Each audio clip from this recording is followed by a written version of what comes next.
So now officially, welcome everyone to the Press Club, Digital Instruments, Blessing or Curse for Civil Society, which is part of the International Symposium, Communication for Social Justice in the Digital Age, brought to you by the World Council of Churches. My name is Geraldine de Bastien, and I am very much looking forward to discussing different aspects of social justice in the digital age and the impact of the digital age on activism and journalism with our invited experts. Together, we are going to discuss questions such as how media, churches, and civil society organizations can bring about positive social change in the face of different challenges, both digital rights challenges and constraints of our freedoms on and offline, as well as challenges in, say, funding and governance. So how do we define social justice in the digital age? How can different actors work together to advocate for environmental change and other topics that are currently on the top of the agenda for social justice issues via digital media? We are looking forward to debating these questions, not just with the experts we have invited, but also with all of you. So I would love to invite you to join this debate by using the chat. You can straight away from the beginning of the conversation on type your comments and points into this chat. Of course, also if you wish to share things with the fellow participants of the session, it's there for you to use. And later in the discussion, I will also be calling on people if you wish to join with your camera and audio to ask questions directly. This is for everybody who is part of the video call that we are streaming from. If you're watching us on YouTube, then please also feel free to post your questions into the chat, and kind colleagues will make sure they get to me in this virtual room. So without further ado, I would now like to introduce to you the people, the top experts and the international group that we have invited to be a part of this panel today. We have 5 experts to speak on this topic. And I would like to first off give a warm welcome to Margit Stumm. Margit Stumm is a German politician and has been a member of the German Bundestag since 2017. For her parliamentary group, Green Party, she's a spokesperson for education and media and an expert on digital infrastructure for the Greens in the Bundestag, where since 1999, she has been politically active, starting with being a local politician in Heidenheim district and the Ostlab district. And now, as I said, also a member of the National Parliament. It's great to have you here with us today, Margit. Yes, it's a pleasure for me to meet you. Thank you very much for the invitation. Thank you so much for taking the time being here. I believe, and I hope he's in the room already, but I'm going to welcome them nonetheless. Holger Stark is also joining our conversation. He heads the Investigative Research and Data Department of the Zeit and Zeit Online, together with Carsten Polke-Majewski. He researches in the field of international security, secret services, and terrorism, as well as corruption. And his focal areas also include the Middle East and USA. He's been with the Zeit since 2017 and previously also been correspondent for the Spiegel, also internationally from Washington. Stark has been awarded with one of the top journalism prizes that we have in Germany, the Nannen Prize, in not just 1 year, but 3 years, 2011, 14, and 18. And several other reporting prizes, not only, but also for his collaboration with Marcel Rosenbach, where he published the stories around the NSA complex leaked by Edward Snowden, publishing the bestsellers Staatsfeind WikiLeaks and the NSA complex. It's great to have you with us today, Holger. Thank you so much, Geraldine. It's a pleasure being with you. Very much looking forward to a great discussion. Thank you. I would also like to give a very warm welcome to Felix Joseph Samari, who works as a communication officer in the Lutheran Church of Christ in Nigeria and is also the LWF communication liaison for Africa. He is coordinator of the African Lutheran Information and Communication Network, and Felix works among pastors in building digital communication for the church during and also hopefully after, but before and after the pandemic. He is trainer on communication for freedom of religion and belief. Felix is based in Nigeria, and he is also an author, a writer, for instance, of the publication Santa Must Go to School. And it's wonderful to have you here with us today, Felix. Thank you, Geraldine. Thank you so much for inviting me. So lovely to have you. Yeah, thank you. Next up, I would like to give a warm welcome to Dr. Angelique Walker-Smith. She is a senior associate for the Pan-African and Orthodox Faith Engagement and Bread of the World in Washington, D.C. She has a truly very, very impressive CV and has achieved so much in her area of work in the decades of her career. She brings global, national, and local experience as a faith thought leader, journalist, speaker, preacher, and author. She's the governing board member of the National Council of Churches in the USA, the WCC Ecumenical Theological Education Commissioner, and president of the Historic Black Churches, as one of the widest represented ecumenical bodies of Christianity in the USA, Christian Churches Together. She is also the international convener for the Africans in the Diaspora Manchester Conference, convener of the Pan-African Working Group for the Advocacy for Africa Network in Washington, D.C., and convener for the Pan-African Women's Ecumenical Empowerment Network. Most recently, she was selected to be a member of the preparatory working group for the new UN Permanent Forum of People of African Descent. Thank you so much for making the time to join our conversation, Angelique. Oh, I'm sure it's a pleasure, Geraldine. Thank you so much and welcome. And it's good to be in the company of such expertise in my company. Thank you. Thank you. And last but not least, I would like to welcome Arnold Bowman, who is a German-French sinologist, climate activist, and security analyst based in Hamburg. In early 2019, he joined the Friday for Future movement in Hamburg and has since worked as a press speaker, networker, and co-organizer both locally and nationwide. He graduated from the S. Rajatwan School of International Studies in Singapore in 2021, where he specialized in East Asian security policy and naval security. Arnold's work within the movement is focused on establishing and sustaining dialogue between political, civil society, and economic players relevant in the struggle to stop the global warming. Thank you so much for being here with us today, Arnold. Thanks for having me. It's a real pleasure. So we have a great group of people and more great people in the room to lead this discussion with us.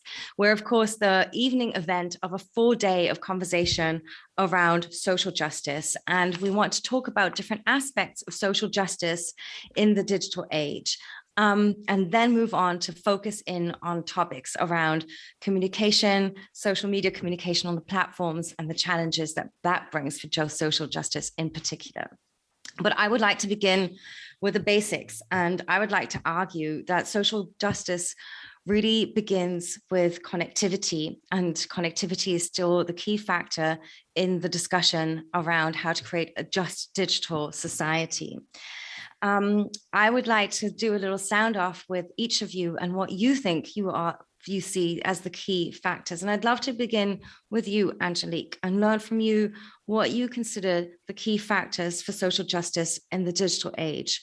Do you have examples also from your areas of work, the communities you work with, of where you're seeing a lack of social justice and its consequences? And thank you very much, Geraldine. I hope everyone will appreciate that I'm a theologian and I work in the church. So therefore, I'm going to come from a moral values base in terms of what social justice means to me. And I think it all goes back to the basic text in Genesis around us all being made in the image of God, the Imago Dei. And so we start there with that basic principle of the giftedness of our humanity, and therefore also the giftedness of our divinity. And so we seek to honor that during our lifetimes, wherever we are and whatever we're doing. So for me, that's kind of ground zero.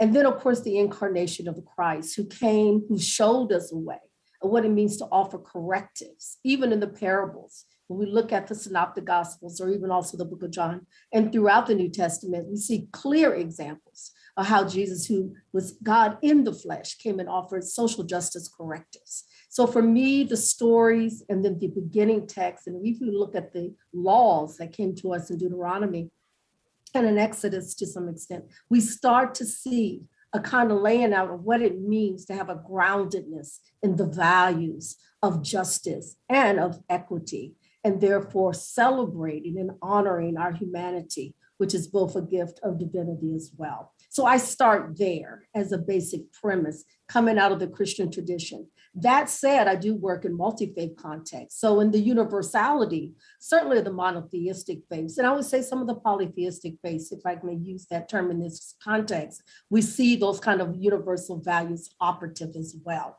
Unfortunately, we don't have time to say more about it, but just to say, I think there are universal truths, and they do I have residency in places like the Universal Declarations, the World Parliament of Religions, and other places that many of us can sort out later. So that's where I start in terms of these universal principles. In terms of what is happening today, unfortunately, the same parables we see in the New Testament or the Old Testament are still playing out, right? The whole issues around gender issues and racial equity issues and ethnic diversities and so forth. Unfortunately, all things new are also all things old. And so I do believe that there is some groundedness in the ancient texts and then in the more contemporary writings that help us to try to figure out what does that mean for this season. As I look at the experience of people of African descent, which is obviously my experience, as you've heard in my bio, and I look at the movement of Black Lives Matter, I look at the examples of the Civil Rights Movement, I look at the Pan-African Congresses since 1900 that went through actually as recent as 2014, where people of African descent in Africa have come together to recognize the global inequities that have faced us as a people, together within our own diversities, right? I mean, we look at global economy and we look at all of these issues where our voices have been stifled, right? Have been historically stifled. And I think that's actually a very generous word. And yet somehow within the movements and the creativity within those communities, our voices are still being heard. And the communications tools, I would say, have been strategic in that. If we look at the Civil Rights Movement, we understand that it was the turning point is when the visibility of the media took its camera and realized that there were actual dogs that were attacking God's children, who were standing up for their rights, speaking their voice. It was at that point where the Civil Rights Movement actually took a turn. And the global community finally began to see that the United States was not all of what so many people thought it may have been. That's a key example. Last year, Black Lives Matter, the same thing, the turning point was the use of social media to make sure that people of African descent who were in the streets, and then as it globalized, saw the stories. They saw George Floyd actually dying. That is because there was a young woman right there with a 9-year-old who pulled out her camera and said, okay, world, here's what's going on in our communities. So the digital age has created new opportunities and also the same challenges.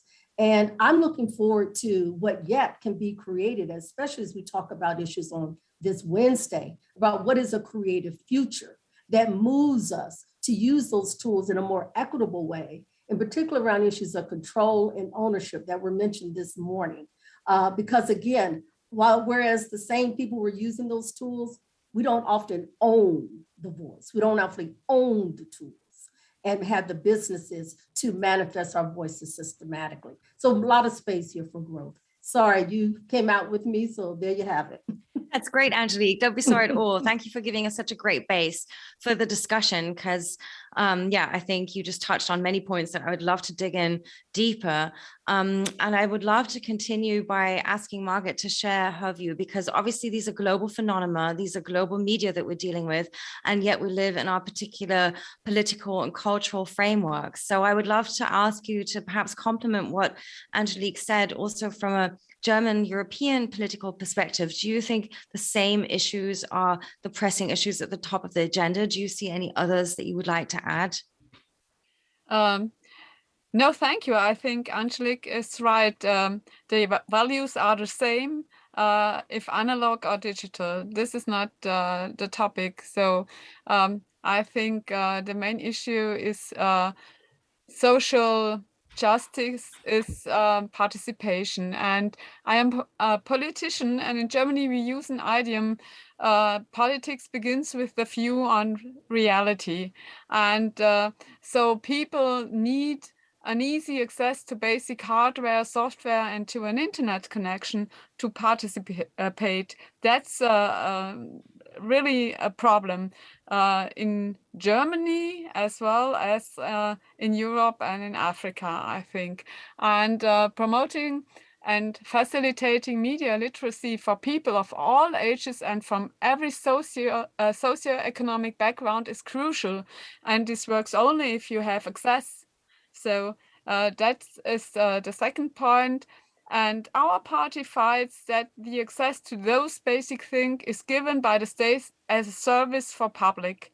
It's not a private thing, it's a public thing. And an example from my work in the German Bundestag, it was also because of our permanent pressure on the government that pupils from families without a lot of money could get laptops for free to access the internet, to participate not so easy to participate in their lessons from school. This is only one example we have, but it should be it should be common that pupils get access to digital tools for participating. And so this is a main issue, I think, for politicians. And beside this, we have the discussion about values and about how to say about the worth of communication and the kind of communication, digital and analog. In a moment, we have a lot of debates, and I feel that it's really hard to debate in a worthful way. And I think this is a problem we have in the analog world and in the digital world. Thank you so much for elaborating on those points. Maybe for our international audience members, I get a lot of surprised reactions when we disclose that we have issues with basic connectivity in Germany, including white spots for mobile telephony in many rural areas. And not only that, we have a huge problem equipping our schools with digital devices and connecting them to the internet and teaching children how to use digital media. So those are still huge issues in Germany. A quick pointer that in Singapore, which is of course a very different government setup, but still there was a huge citizen initiative to refurbish used laptops and distribute them to children of lower income households in the beginning of the pandemic, which is happening in very, very small scale civil society actions in Germany, but not a scaled effort here yet. So we have these issues here, but these are of course also global issues, and particularly the issue of connectivity with the idea, the base principle of leave no one behind, I'm imagining is also a principle that transports through not just a social, but also a religious lens. So Felix, I would love to ask you to comment on that. The idea that Margaret also shared, and perhaps your view coming in from that too. Yeah, thank you, Geraldine. I would like to say that for us to understand that there is a challenge of having to connect to have access to digital communication, even in the advanced world, would be a little bit comforting for someone who is coming, from the African background, knowing that this is a very large issue that the world here is dealing with. But the most important is to understand what social justice is about. And then if it is about the equitable or fair sharing of what is supposed to be for everyone, then the idea or the issue of digital communication or the digital right is very, very critical here. Understanding that the people would first of all have to understand the rights they have in order that they can access the right. Because there is a divide already that even though you have a right and you don't even know that you have a right to access certain rights, that leaves you at a place where you may not be able to even demand for that right. But here, the context from which we are looking at, especially the idea of leave no one behind or carry everybody along in this social justice that we are talking about, it requires that everyone who is from this part, especially the role of journalism, the role of the church in bringing to the people to understand that they have a right that they can demand for. They have a right that they can pursue. I think this is very critical. This is critical because if they don't understand the right they have, there will be no room for them to even ask for such rights. And then the role of the politicians, the role of the church as an institution also will have to come side by side, where the church will be able to also bring to the people the understanding that there is a right for them to have fair sharing of what is their own social right in the society. And then the church or the faith-based community can be a platform through which these rights can be discussed, because the largest part of the society do not even have access to the digital network that can connect or to understand what is there. So it is the church that brings this communication to the people to understand that we are here and we can also have access to these rights. And this right will translate into other rights, like the issue of freedom of religion, like the right access to access to basic amenities of life. And this is, of course, the role of the communication that will have to come through the communication through the church. And so for me, I think the most important thing is for people to understand the right they have, and so that they will not be left behind. And if they don't understand the right they have, they cannot demand for that right. That is what I think about this. Thank you. And I'd love to dig a bit deeper also on the efforts to educate and what other allies are in those endeavors. Arno, I would love to include your perspective on the general question. If we're still collecting points, what is included in digital social justice? And I am guessing there's a strong intersectionality from your perspective about digital social justice and the topic of ecological justice, and how we can think these two topics together. Yes, of course. So some of the people in the audience, and some of you might have followed the developments, or like maybe seen some frames of how the Fridays for Future movement changed and developed from Greta Thunberg in Stockholm at the beginning to what we are now, but also how our demands and our wording has developed since. And so the Fridays for Future movement has taken the step from being a climate movement to being a climate justice movement. So our biggest intersection with social justice is that we understand that, first of all, you need an intact climate to have the basic foundation for a functional society and for individual rights and the liberty even to be alive and in good health and to be nourished and all of that. That's the baseline. But on top of that comes that climate change, as we see it now, as it has developed and as it is projected to go forth, is deeply unjust. So it is, and that's something that we have recognized in all the climate agreements up to the Paris Agreement of 2015, is that the countries and the people who suffer most from climate change are not the ones who caused it. And the people who already suffer today are only a small portion of which who will be affected in the near term and long term future. So for us, the social justice aspect of our activism, of what we do, is to call on politicians to develop just solutions, to reduce our carbon emissions in order to prevent an unjust climate crisis. That's, I think, the main dimension. And of course, if you think about like the pictures that you have in mind when you think about our protests or what we do, it is very analog. It is take people to the streets by the tens of thousands, by the millions even globally.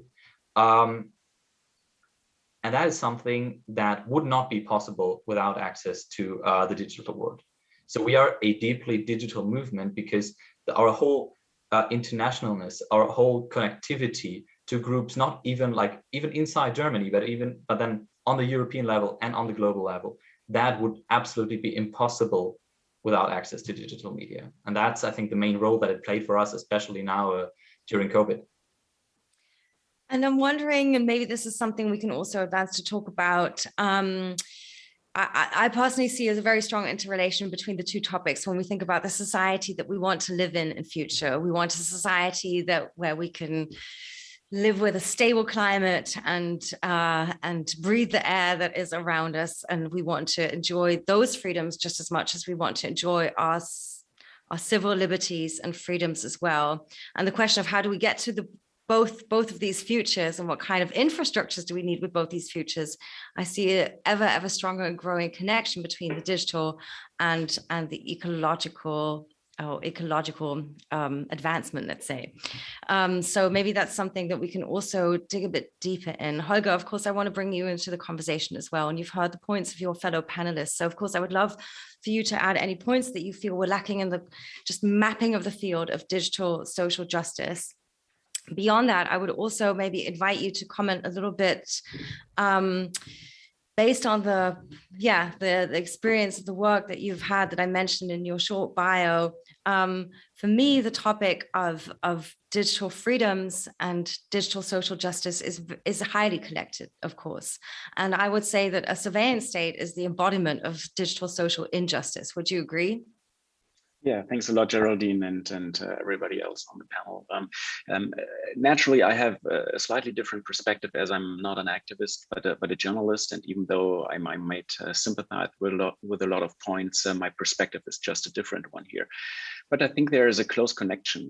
I spent the first half of this year working on a project called the Pegasus Project, which revealed a massive global surveillance operation based on a spy software called Pegasus, provided and coded by an Israeli company called NSO. And this software is being sold to dozens and dozens of nations and states in the world of intelligence, but also on the law enforcement level, just basically to survey, I would say, also to suppress or oppress people who are critical against governments around the globe. So we had a massive leak of some 50,000 numbers of potential targets, and in this batch of telephone numbers, we found hundreds and hundreds of numbers of human rights defenders, human rights lawyers, social activists, but also journalists in dozens of countries. And it became clear to us when we worked with that data dump that this tool is obviously being used to oppress critical voices all over the globe. And why is that tool so popular? It made NSO, the company behind it, to a really high valued company, which is worth like $1 to $2 billion, and is discussing going public on the stock market. So and it is one of those enterprises which started as an idea 10 years ago, and nowadays it's a global enterprise. And why is that? It is because the power of digitalization became so incremental that the phone as a tool for to connect people, and especially the apps that allow people to not only connect but also protect themselves, like encrypted tools like Signal, Wire, Telegram, even the end-to-end encryption on WhatsApp is extremely hard to crack for authoritarian regimes and law enforcement agencies. So the new technology enabled social justice movements not only to connect, but also to communicate in a protected environment, to coordinate protest, and to make sure that not everybody around is a cop at the next digital corner. And so the question was, how can we as law enforcement and intelligence agencies, how can we break that shield of protection? The result was exactly that, the software Pegasus and similar softwares, which go underneath any kind of encrypted protection and tap into the conversation on the level of the operating system on iPhones, as well as with Android devices. And in a way, it's an arms race. Social movements empowered themselves with these kind of tools, And there was a desperate need for authoritarian regimes to break that protection. And I think our revelation showed how successful these regimes have been and how closely governments work together. The export of this kind of software is authorized by the government of Israel. So no one can claim or argue that authoritarian governments like Saudi Arabia, the Emirates, even Hungary in the European Union, that they would secretly buy this kind of software and secretly attack human rights defenders. It's more or less open out in the public, and I'm glad to see that there has been a debate triggered by our revelation, and we and every NGO is now on the verge of discussing the political consequences. I'll maybe leave it here for the first moment, but I was extremely encouraged to see how successful the interplay between media collaboration, cross-border media collaboration, and NGOs played out. We were like 17 newsrooms with more than 80 journalists globally working on that project, and it was not only extremely successful, but beside that also a lot of fun. That is great to hear that also takes place behind the scenes. Allow me a follow-up question just to put this in a little bit of context, because I very much appreciate your just sort of personal reflection on that. Anybody who was surprised by these revelations maybe wasn't reading some of the things that you leaked previously with the Edward Snowden files properly. And seeing the reactions to Pegasus now, were you surprised at the surprise? And where do you think the agency comes in when you say you're happy to see these debates take place now? Are you hopeful that there is going to be any reaction that is actually going to cause change, again, based on your previous historical experience in this area?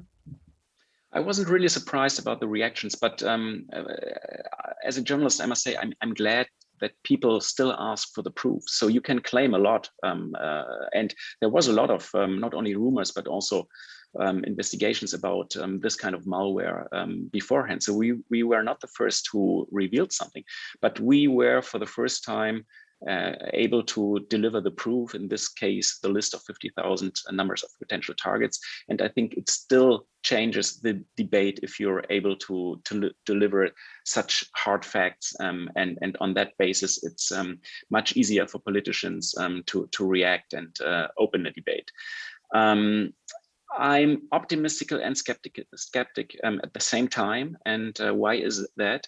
I have not much hope when it comes to nation state actors, so other states, governments, law enforcement agencies, because I think they all benefit very well from that system, and they all have their own interest in tapping into conversations and snooping on people's conversations. But what makes me really hopeful is the reactions in the field of civil society. There are NGOs engaging, like forensic architectures, the European Council on Constitutional and Human Rights in Berlin and Europe, the ECCHR, just made a big panel discussion about it and is pushing the story really hard. Amnesty International was involved in our project. Citizens Lab as a technical analysts group in Toronto and Canada is really tirelessly working to provide technical proof, and so on and so on. So there's a broad variety of institutions and organizations in the field of civil society, which really are committed not to let this slip off the hook again, like it used to be in the past in so many times.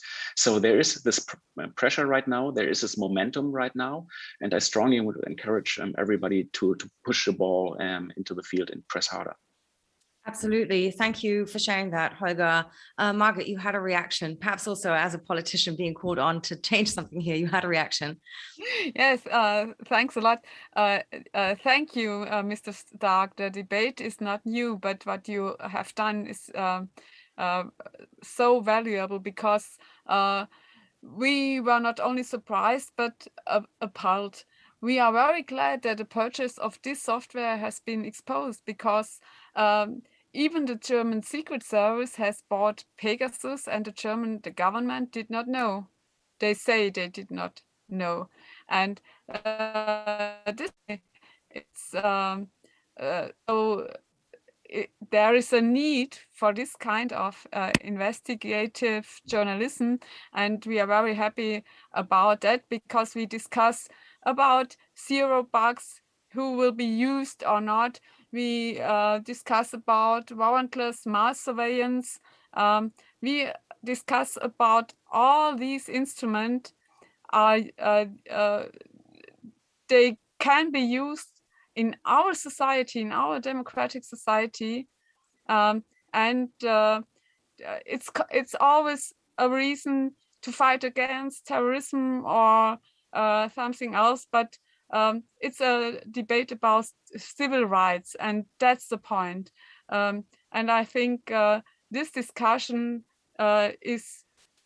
needs to be enforced, because the next government will have to decide about the rules, about laws to protect these civil rights in the digital world. Thank you. Arnold? Yes, I just wanted to tap in there as well, because something that I was just thinking about is like a while ago there was some reporting that that was not surprising to us actually, is that some private intelligence firms were targeting climate activists, which is something that we would have expected, but you know, it's always another thing if you see it in writing.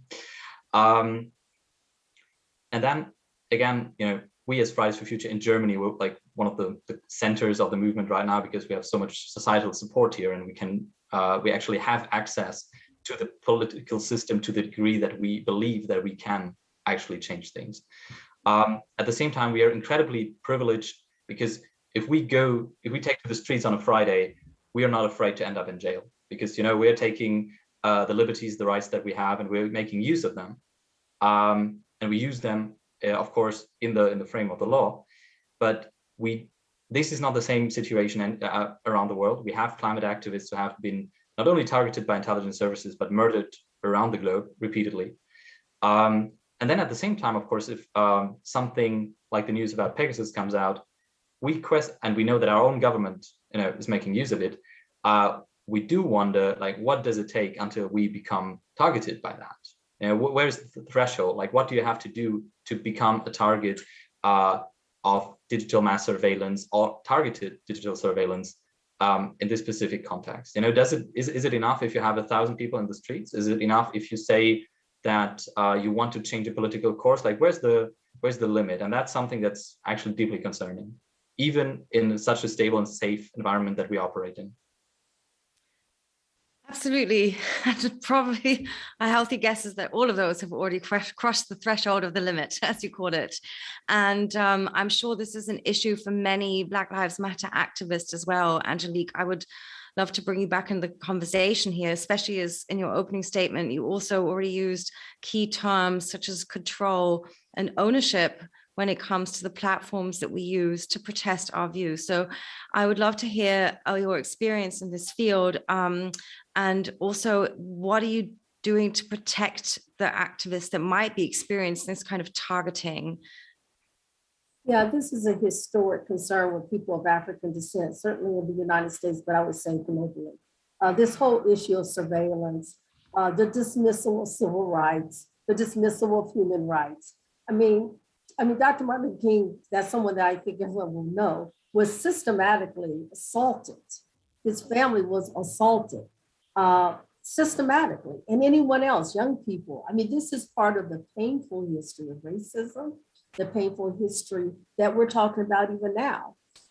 So even as recently as this past year, I mean, we're concerned about young people who are out expressing their voice and what the state will or won't do to protect their lives. I mean, we already saw with BLM, for example, when our past president, the immediate past president, literally brought in the military to assault and to be there with young people who were expressing their voices in Washington, D.C. And part of this was the surveillance that gave them some information of ways in which they might come about doing this sort of thing. There are state laws right now being instituted in the US that are mitigating against public voice and expression and communications. So this is a very serious issue. It's a historic issue. We have to be very, very careful in terms of where we are as faith communities, in terms of how we speak out to advocacy for God's children to be able to speak out with their voices. And particularly when there's nonviolence engaged, and people being arrested and just simply saying, this is our expression in this moment. So the church and the whole faith community has a role to play to lift up the voices of God's children.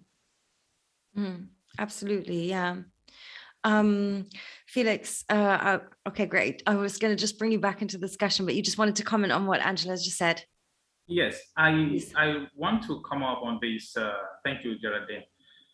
Advocacy, awareness, mobilization using the digital platform is really a very huge challenge. I think not just in one part of the world, but across the world.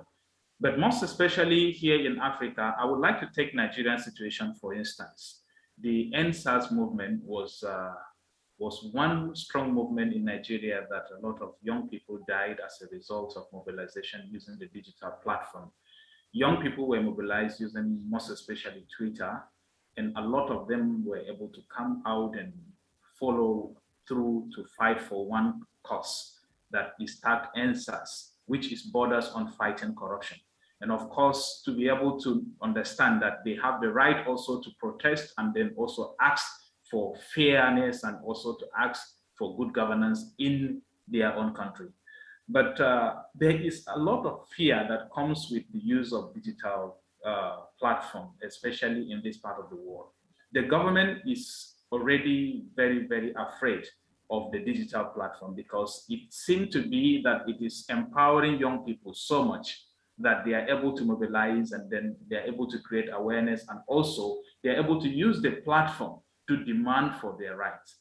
And of course, this is a very critical issue. So the government has so much control of the digital media or the digital platform, and so much that the government can just wake up one day and say, okay, no, this platform can no longer be used. For instance, in Nigeria, Twitter is no longer, is banned in Nigeria. Nobody uses Twitter except you have to use other things to get through to Twitter.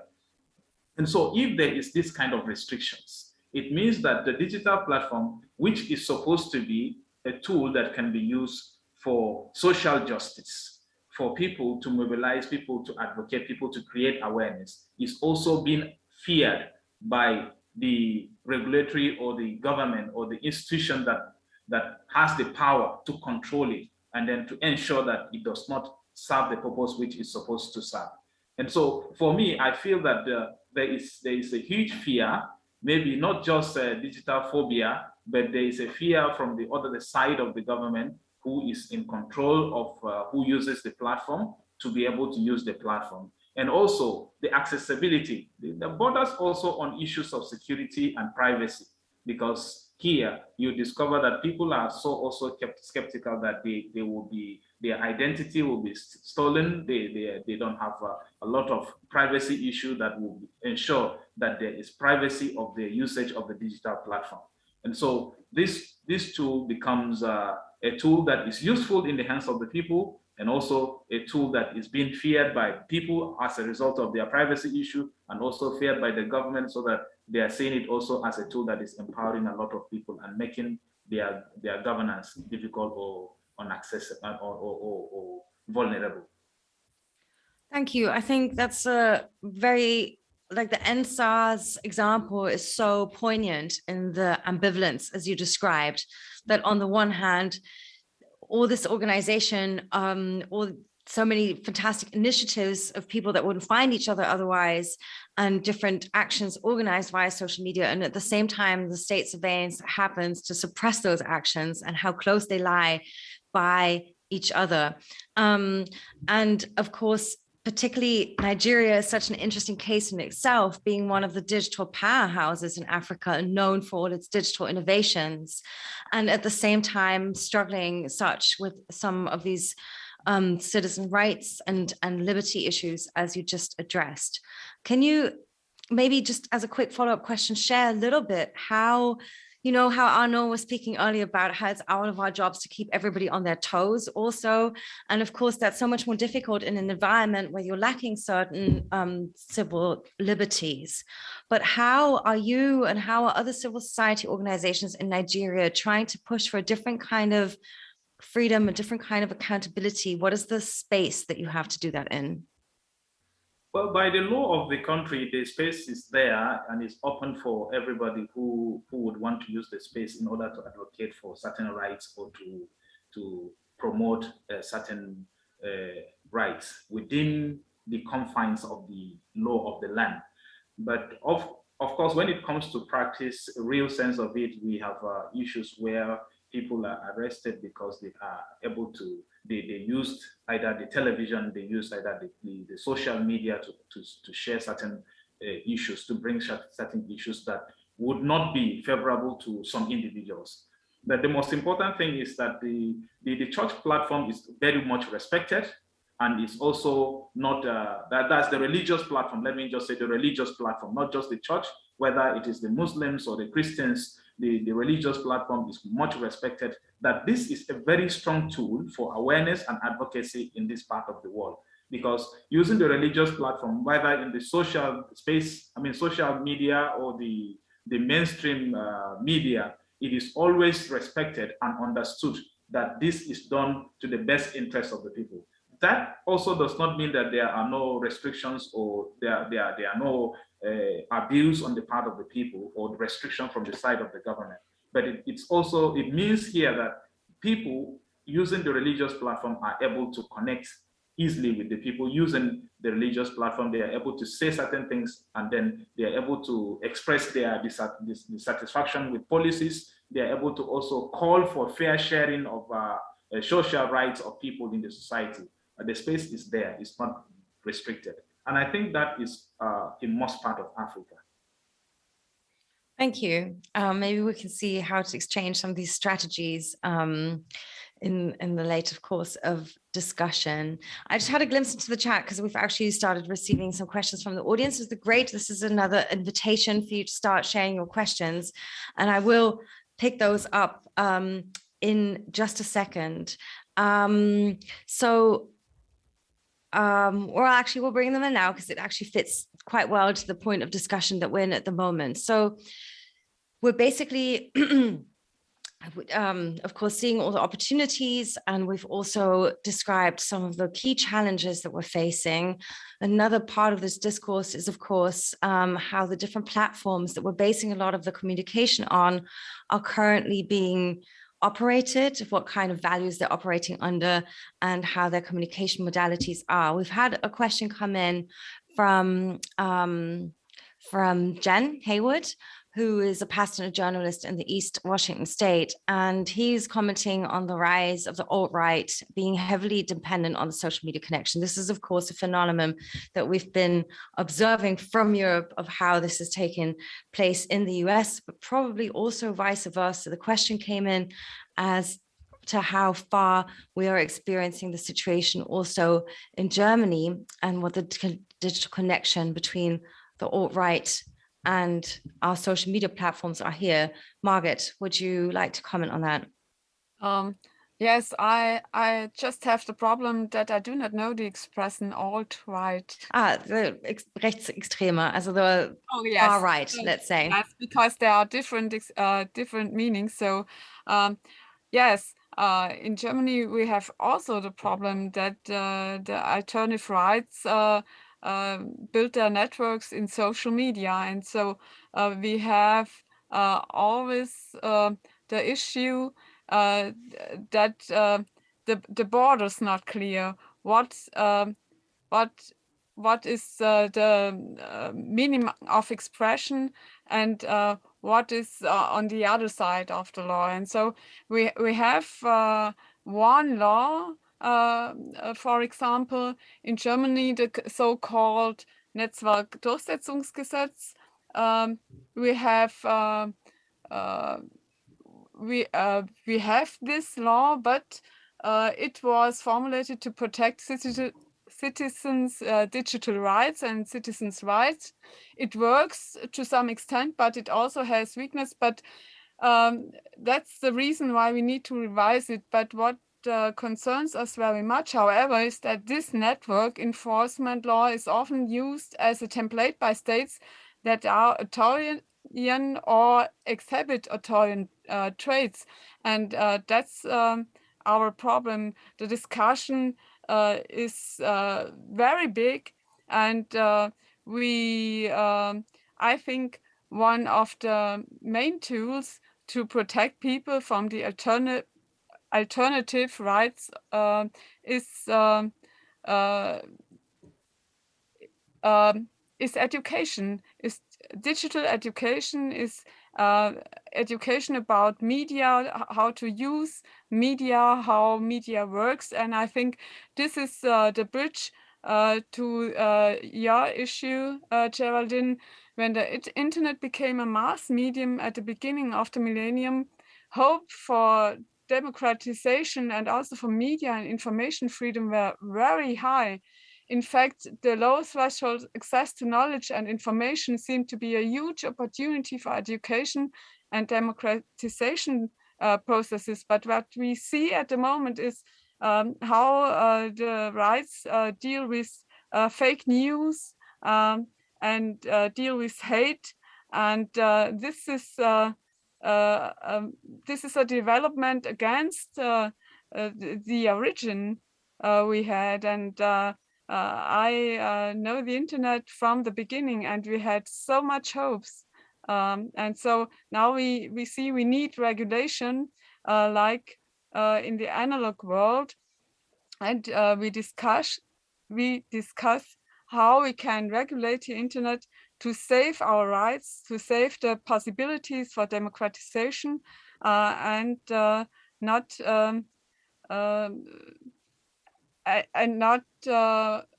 enforce the rights and not enforce the authoritarians. So that's the problem.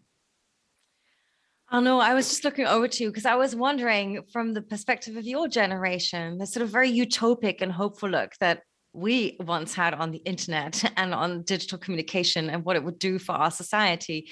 I was wondering if that's something that you listen to and think like, oh, how naive these people were. What your, especially from your activist perspective point of view, is when you hear such sort of, tales from the old days of the internet and what you look onto it is now. Well, I remember seeing like a screenshot, I think, of like one of the like Google in the first stage of its existence with the idea of like delivering non-commercialized information free for everybody, you know, which is like, especially for an American company, almost sounds like a socialist thought. But I think my generation is probably wildly disillusioned of the internet, because we always see that, you know, up until now we've spoken about like how we use or how we believe to use the internet to do good, right, to pursue our agenda and do the right thing. And at any point in time, whatever we are doing, our opponents are doing as well. And we have seen that QAnon has spread from the US to Germany. We have seen that that right extremist groups, violent groups, are connecting throughout Europe, but even all across the Atlantic. And then at the same time, many of our activists, especially young women, receive an incredible amount of hate speech online.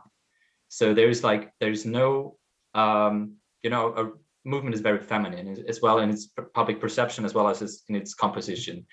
And none of our leading women activists that I know of, that has been on TV, that has been in the press a lot, has not received this incredible pile of deeply saddening and, like, how to say, this pile of bullshit that just makes you doubt the value of this baseline technology that we are using, right? Because when you see that, when you read those messages, that's the moment where you just like, I want to shut this down.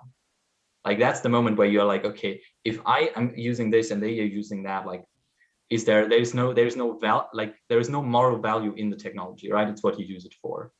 And I think so. There's no digital utopia. I don't think there's much left of that. Yeah. Angelique, those topics around hate speech and fake news, of course, have been on the top of the US digital media agenda, let's say. And looking again from a European perspective onto the US, one feels as these topics are now really being debated, and perhaps also platforms are engaging in a different way with trying to get a grip onto some of these topic matters, especially the conservative or right political powers are screaming censorship and are sort of swinging the debate in a different way. Can you let us in a little bit to what this current situation and debate in the US is on this? And again, perhaps what measures also activists in your communities take to fight against these pressing issues? Yes, here again, I have to say again, this is historical as well as contemporary. This is an old conversation, whether you're using the tools of Twitter or social media, or whether you're using the tools of weapons and hatred of the past. It's the mindset and the lack of values that the user is responsible for.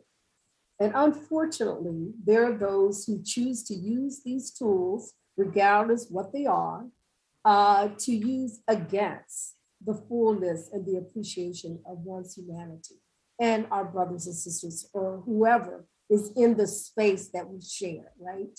And so these values, I think, are what's critical to the conversation. Where are we holding values accountable? Well, unfortunately, and I know there's a great debate about how far government has to go or should go, but to go back to the earlier point, I do think regulation matters. Regulations matter. It was the laws where people of African descent were able to vote after all what they went through. It was the laws that said, yes, we're going to stop some of this gerrymandering and redlining and all of that. It was the law that helped to modulate and to regulate unscrupulous persons who choose to use values that were not for the universal humanity of all of God's children, right? So I think we have to go back to a scrutiny of where are the values in the societies and where are they not? And that is the role of the church. That is the role. That is one of the key roles of the faith community, is to insist that the moral character, the moral fiber of our societies matters. And that, yes, unfortunately, there is this key role of regulating and modulating and teaching and conveying knowledge that insists on values that respect all of us. Right now, one of the key issues right now is around COVID-19. I mean, do you wear a mask when other people are affected by your behavior? Hate speech, what does that do to another person in terms of demeaning their humanity? I mean, those are the kinds of questions I think we need to ask.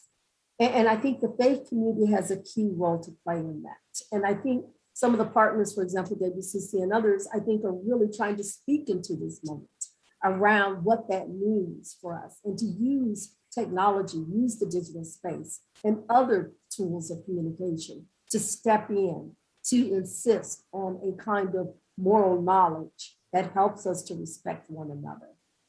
So, I mean, those are some of the things I think that are really being discussed and need to be discussed in this conversation. Yeah. Holger, I would like to bring you back in. Yes, perfect timing. I would like to bring you back in to, again, sort of reflect on what your fellow panelists have said, and especially coming in from a journalistic perspective on this topic. Is that enough? Do we not need also, or what kind of regulation or technical frameworks do you think are needed in order to create spaces for us in society to actually have democratic debates with each other again? Yeah, thanks a lot, Geraldine, and I would like to pick up where Angelique left it, and also to answer Arnaud's question. I think it's quite simple. The question about surveillance and political oppression is answered by the rule of law and the state of democracy, if I may say, in very general terms. So the question how surveillance tools like Pegasus and others are used very much depends on if there is a judge issuing a warrant or something like that. If the question, if there is an oversight committee in the parliament, which is not only like pro forma working on these topics, but really sees this as one of their core tasks to do so. So the limitation of the security state, the surveillance state, is also answered or defined by the power of civil society movements, of social justice movements, and of the different institutions in the democracy in the sense of checks and balances. And I think this is something that on one hand, social movements have to fight for, but also where journalists and the media as an independent force of correction, as one of these tools of checks and balances in the democracy must engage and push hard. And this is why I am engaged in investigative journalism, because I think good journalism starts where other people don't want you to know about certain things, and only the interplay of the pressure from the street, the pressure from the social movements, the public discussion, and the politicians on the other hand is capable of moving things. And we've seen in countries like Hungary in Eastern Europe, where it leads to when you have a society where there is almost no opposition left, where is no independent media, where there is no people on the streets fighting for their rights. And in these kind of regimes, you have tools like Pegasus being used, but similar tools of oppression as well. So I would very strongly make the case for a productive, smart interplay between social justice movements, be it on the streets, be it on the internet or somewhere else, political opposition parties and the media, and only that kind of interplay, that ping pong between different forces and different actors is capable of pushing back authoritarian tendencies all over the place. Yeah, absolutely. We have a question that came in through the YouTube channel, which is a bit more of a definitory question in the sense that Lynn is asking, who decides what is hate speech in an online community? And I guess I would like to refer back to what you just said, Holger, that there are, of course, rules and regulations that are platform specific, but often when we're speaking about hate speech, we're talking about what is the legal framework and how okay to say about another person and what is not. Would you agree with that? Yes, I would, and we see in many examples how different the definition of hate speech might be. I mean, the core example is always in Germany. It is forbidden to use language from the National Socialist regime just because of our terrible past. So you're not able to cheer to Adolf Hitler or something like that. It is a crime, and for good reasons it is a crime. While in the United States, you're more than free to do so. You can walk around with a swastika and say that Adolf Hitler was the greatest guy ever, and such a bullshit. So that's certainly a difference. And I would say, and maybe Margaret is willing to jump in here. We are in the middle, since we have this new law that Margaret referred to earlier on, the Netzwerk-Durchleitungsgesetz. We're in the middle of defining what is hate speech and what's not. And I give you an example, which is something between funny and sad, because it just happened the other day, last week. There was a police raid in Hamburg, in one of the biggest cities of Germany, because one anti-fascist activist used an expression which insulted the domestic minister of interior. He used a term which I would translate like "you're a dickhead" or something like that. So he tweeted that, And then 3 months, nothing happened. And suddenly last week, the police knocked on the door of that activist and raided his house and confiscated his digital equipment, his laptop, because suddenly Dickhead was an assault and was regarded as hate speech. And I'm sure the courts will have a saying here as well. So it very much depends, and it's not an easy question to ask, because it's a broad variety, and if we can't even agree globally if national socialist language is hate speech, it will be very hard to get to more like ordinary things. But maybe Margaret, you want to jump in and add your perspective as a politician who worked a lot on these topics. Yes, thank you very much. It's really a serious problem, because the effect of hate speech is that journalists, politicians, activists are touched, and a lot of journalists tell me I will have to make a decision if I can work with hate speech, if I can live with hate speech or not. And Arnold, you mentioned it. The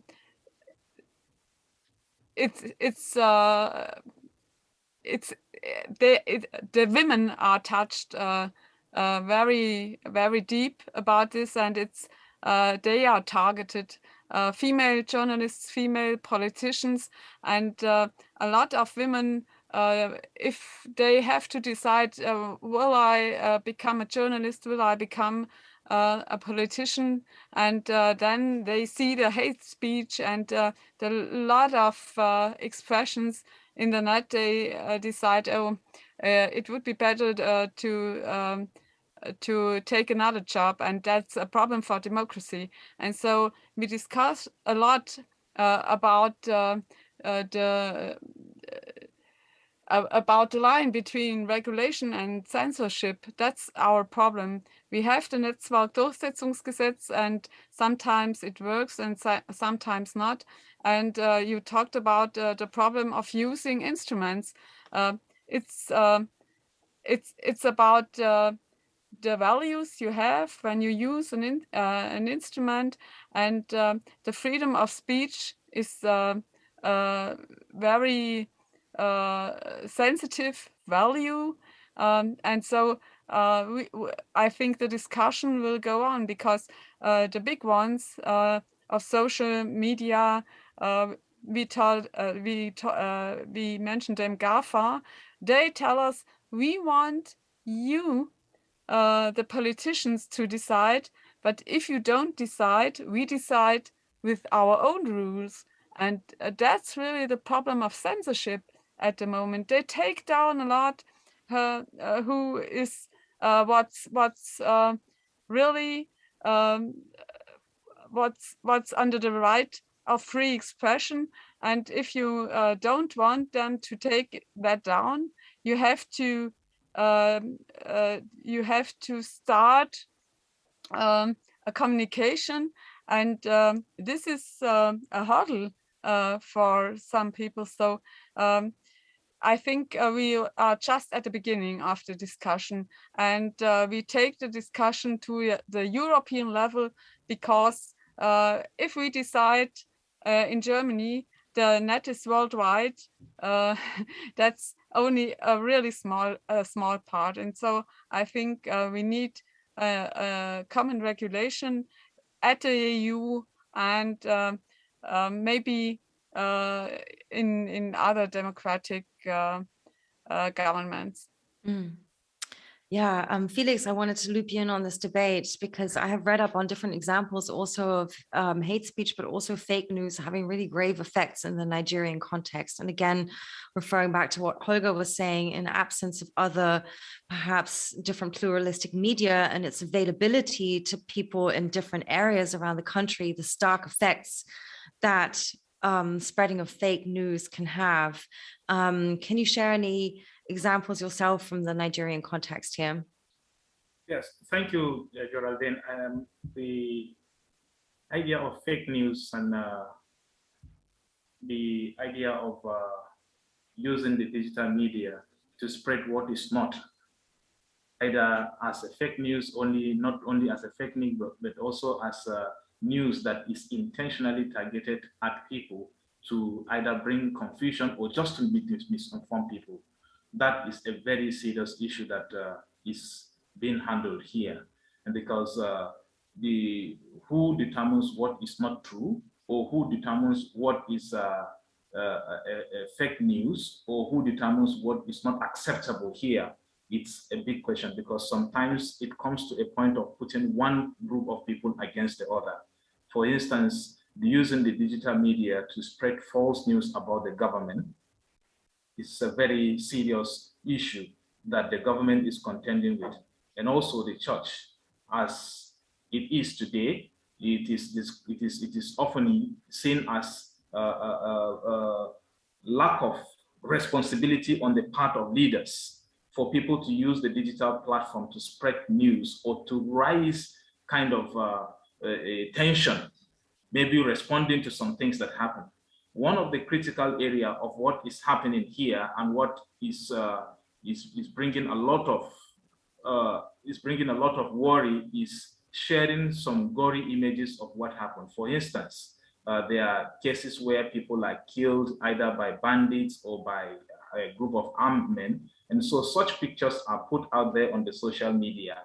And then they are not just stories, pictures that are put out on the social media, but they come with narrations. And so there is a story that follows the picture, and the story that followed the picture may not necessarily be the actual thing that happened. And so that is a very serious issue that the law enforcement agencies, the faith-based organizations would have to handle. And when a picture is put out there, somebody will say that this person is killed because he is a Christian, he was killed by Muslims, and it may not be true. Most cases, it's not true.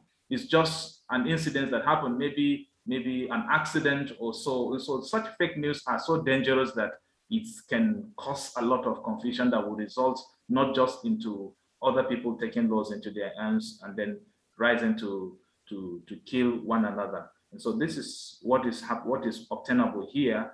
And then who determines what? I want to say something about who determines what hate speech is. I think as a church communicator, we from the faith base, we have a very key role to understand that there is need to teach people the right use of these platforms. That it's not just what comes out there in the public space that is true. We have to do our due diligence by making sure that we do the investigation, reach out to people. Using the same digital platform, we are able to call. For instance, there are cases that it's mentioned in the north central part of Nigeria, in the Plateau State, that people were killed because they were Christians. So call was put through, and then it was discovered that that was not the case. It was not true. It was an armed bandits where they attacked a community, and so they did not attack this community because of their faith. They were attacked by armed bandits, and it is a criminal offense. A criminal case, attacking a community. They did not associate it to any religion. And so this is one of the things that is obtainable in this part of the world. And I think it is also very important that we take it seriously in educating people, informing them that this is not just whatever you see that is true. There are things that are said intentionally in order to cause confusion or to bring chaos. Yeah, absolutely. Thank you for sharing. I was also just looking for a news article because I read up in a couple of years ago quite widely reported case of fake news about, especially in the farming area and herding. And I thought that was it's such an interesting change of perspective sometimes to see the consequences and effects. In other contexts. I'm just going to post that in the chat. Shout out to the audience. If you have a question you want to ask the panel, you have 15 minutes left to do that. So you can use the sign of hand sign here on the Zoom if you want to come in and ask it live, or you can use the chat. Arno, I was just going to ask you something next, but I'll let you comment first and then I'll pop my question. Yeah, there was just something that I wanted to connect to what Felix just said, and maybe also to a previous point Angelique made about the role of the religious community and the role of the church. So the thing is, we shouldn't forget, right, that fake news or rumors is nothing new. What is new is the role that they play in our political systems today, in political context that we have. And they have significantly risen since the previous US administration with a president who shall not be named, right? So that is something that we have observed. Now, when authority spreads falsehood, I would say that a very important role that religious authorities have is to do whatever is in their power to set that right? So because religion is not only a network, it is a network, but it is also authority. It is to have somebody that you trust into, to have a good moral compass and to have an idea about like what is good and bad. And that there is a lot of trust involved there. So when I was studying in Singapore, I had classmates from pretty much all over the world, especially Southeast Asia, Christians, Muslims, local Buddhists, and we would have different kinds of conversations. And when we would go political, depending on the context, I would know that whatever I say, I as my idealistic guy from North Germany to a friend from over there, it would go one ear in and the other ear out. At the same time, I knew that if his local priest or his imam would tell him the same thing, he would listen to it. And that is something that in every context is important because, again, religion is used on the bad side as well. But if we are talking about digital competence, if we're talking about debunking fake news, then I think, especially in areas where it's very prevalent, then religious authorities also can play a very important role in setting stuff like that right. I'm going to hold my question for you for a sec to let Angelique come in on this, please. Yeah, I mean, I just think the faith community has a key role, and it's not just religious authorities that need to speak, it's the local congregation, right? I mean, if I hear my aunt telling me something, I'm sorry, she's going to have a lot more authority than some other people I know because auntie said it, and auntie goes to church with me, right? Or auntie has the same heritage that I have. So this is where the democratization of communication really, really matters. If I go on a Facebook page with, I don't know, my nuclear family or those who are in my extended family, and they're talking about something and I know it's not true, I have a responsibility to say, hello, this is a problem, right? So, it's very relational. Communications is very relational. And that's what the faith community is. It's a relational community where trust is built. Communities have heritage. Communities have sacred texts that they share. And that is why I believe the faith community has such a key role to play, because we have this ancient, even contemporary legacy in which trust and relationships have been built. And so the faith community has a real role to play here. I would say the same even for communications journaling. Sure, it's true. We may hear something on a tweet or we may hear something on Instagram or whatever.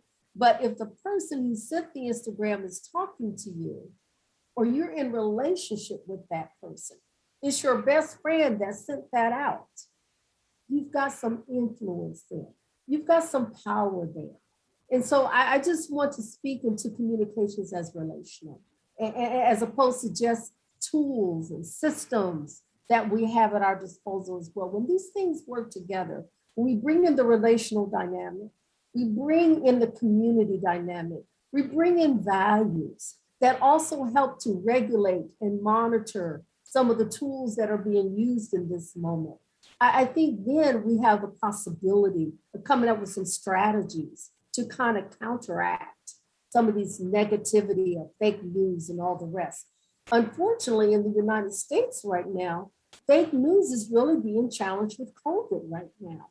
Those who didn't believe it, didn't want to wear masks and so forth. Our hearts break.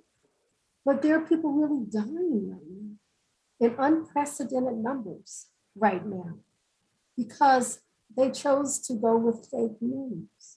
So, fake news is a serious situation that all of us have a moral responsibility to address because there are dire consequences that can come from that. And unfortunately, I think COVID is an example right there. Yeah, thank you. Margaret, I'm going to pass it to you in a sec. I just want to sort of throw in the thought I completely agree how much, community matters as the base of everything in our societies and our personal relationships. And we have seen, sadly, so many cases where people have chosen to break with their families, their loved ones, their circle of friends, because they've gone too far down the rabbit hole and decided to, as you said, join like a fake news club instead. So are those many cases, particularly in Germany, that we're seeing where it's a sign of the lack of the interpersonal relationships? Or I'm sure there's more also to that grip that is created by the rabbit hole, the fake news industry, and the conspiracy theorist to have that happen to people individually. So just an in-between thought. Over to you, Margaret. I think it's one point is the kind of relationship, but the other point is what Arnaud said. Fake news is nothing new, but in former times, the people said it's printed in the newspaper, so it's right. These times are gone. The gatekeeper function of journalists has gone, and everyone is a publisher. Everyone can publish everything, and at the same time, you reach a lot of people, much more people than in former times. In former times, you have written a letter to the news and they have published that, and then the community discussed about that.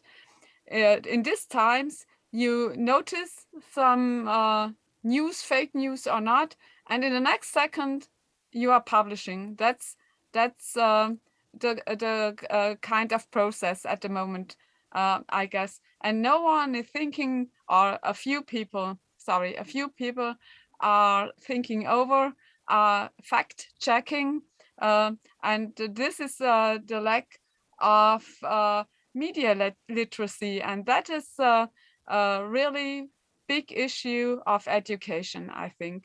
And not only education at school, but through all social society, through all ages, because I think this mechanism that the gatekeeper function is gone, everyone is a publisher and everyone can reach a lot of people.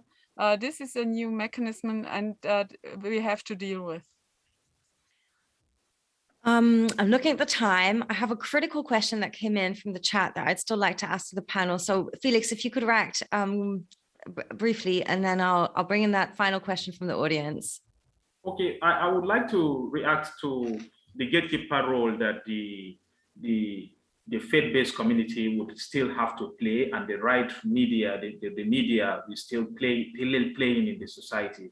I feel that one of the things we do in our training with the pastors is for us to be able to have them all be online, to be able to also have their own, to also have content. And so, because if you don't have content as to telling the truth, there is a lot of fake news that is out there. There is a lot of hate speech that is out there. Who is going to counter those information that is spreading on the social media? And so we also have to have content.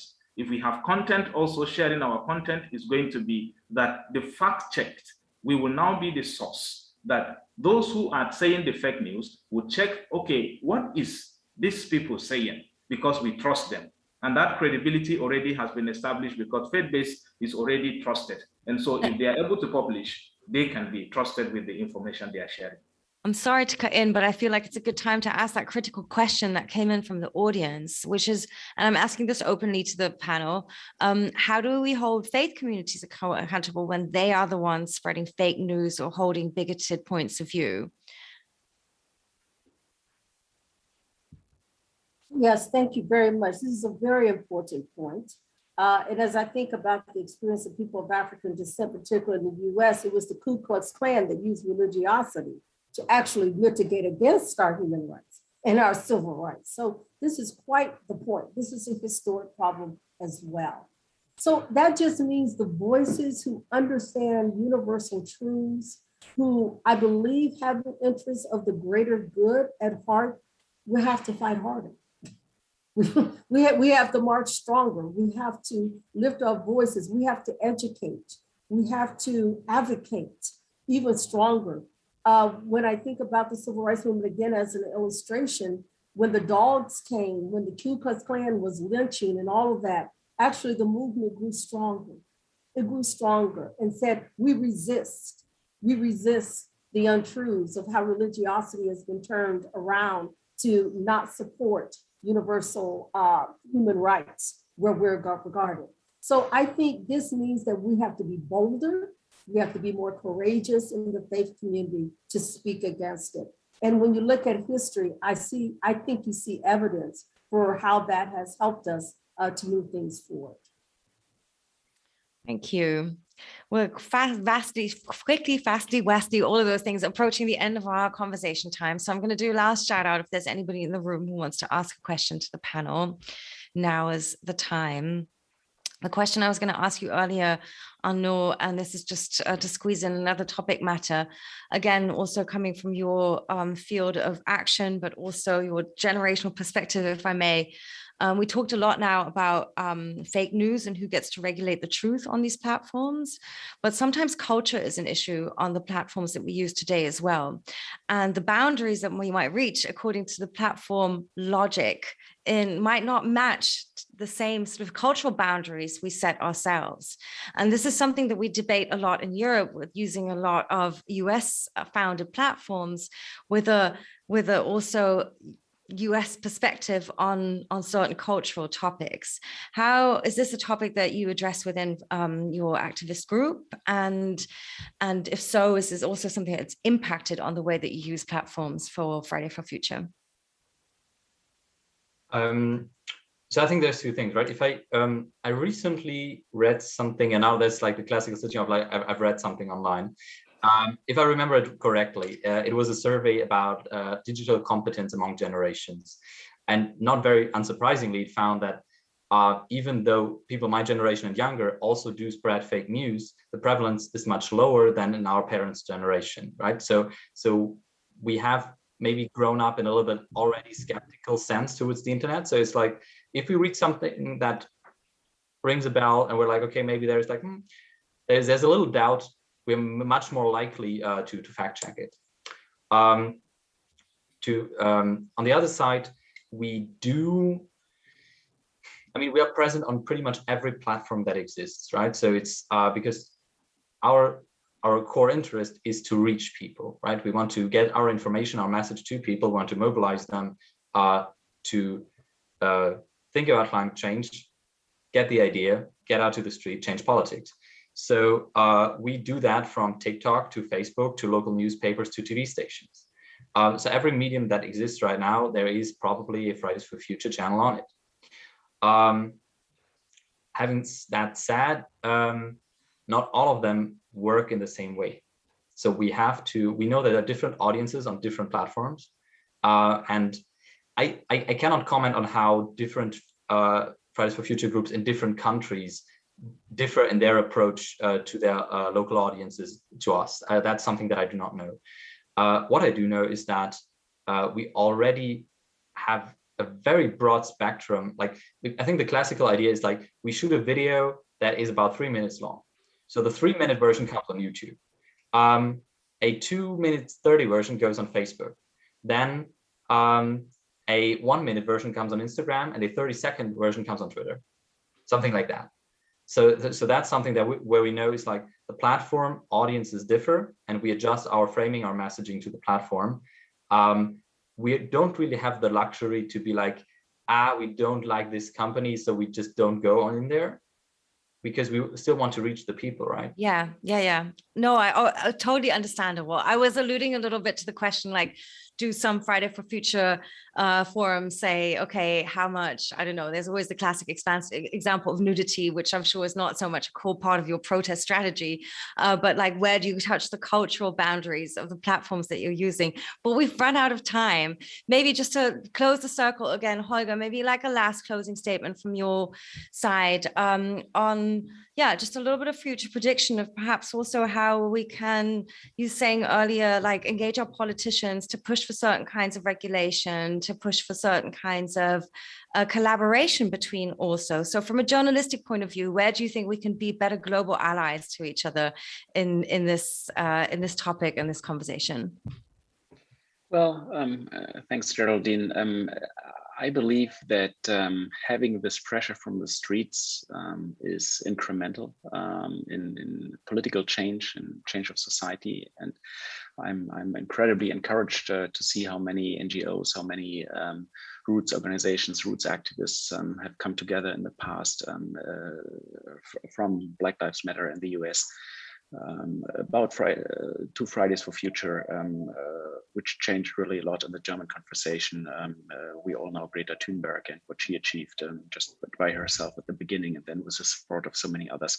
So I really would emphasize the grassroots activity, which is putting pressure on society and also then pressure on the media, at least indirectly, because if there is so much action, reporters feel compelled to report about that action as well. And if that action is being reported and visible, politicians at the end take over if they want to or if they have to. So this is, I really would like to just as a final word here to enforce that like circle of interplay, which I think is fundamentally important. Technology plays a crucial role here, and the protection against surveillance as well. But I leave that aside. So I'm incredibly grateful to see so much action and so much pressure from the streets, because I think this is really the starting point for almost everything. Thank you. And then maybe as a full circle to the opening of the debate, Angelique, if I may ask you for a final word, and also if you would, if there's any sort of invitation for how again, same question to you, we can be of better support to each other in our social struggles. And thank you so much, Geraldine, and to all of my brother and sister panelists. I'll say what I normally say in a lot of the speeches I make in terms of the Pan-African community and the Mission Faith community. It's 3 Ps: prayer, protest, and policy. Prayer, protest, and policy. What I mean by that, and we talk about prayer, yes, faith does matter, whatever the expression is, right? Policy and protest. I think all of that works together. Those 3 Ps matter. In this moment, in this symposium, and I'm sorry, I'm going to go right back to a commercial here. I think the manifesto that we're trying to put together at this symposium is a way forward for us to think about how those things come together, as we have even come together in this symposium. So I'm going to flash a commercial, use the whiteboard, use the technology right now to give input into a way forward as we meet together during this week. And thank you, Geraldine, for helping us move the discussion along. Thank you so much, Angelique. And the only thing I have to add is exactly where Angelique just left off, as this is not the end. We may have reached the end of the time for our panel discussion, but the event continues tomorrow. It continues at 9 a.m. We're going to have a full day on the topic of talking about public space. And I just want to underline what Angelique just said. Please contribute, please share your thoughts and create something that also lasts from coming out from this event. I want to thank all of you, all 5 panelists, for being such engaging thought sharers and bringing such important reflections and inspirational thoughts to this conversation. Thank you to everybody who asked a question, and thank you to everybody who watched. It was my pleasure to be part of this event, and I wish you a wonderful day tomorrow.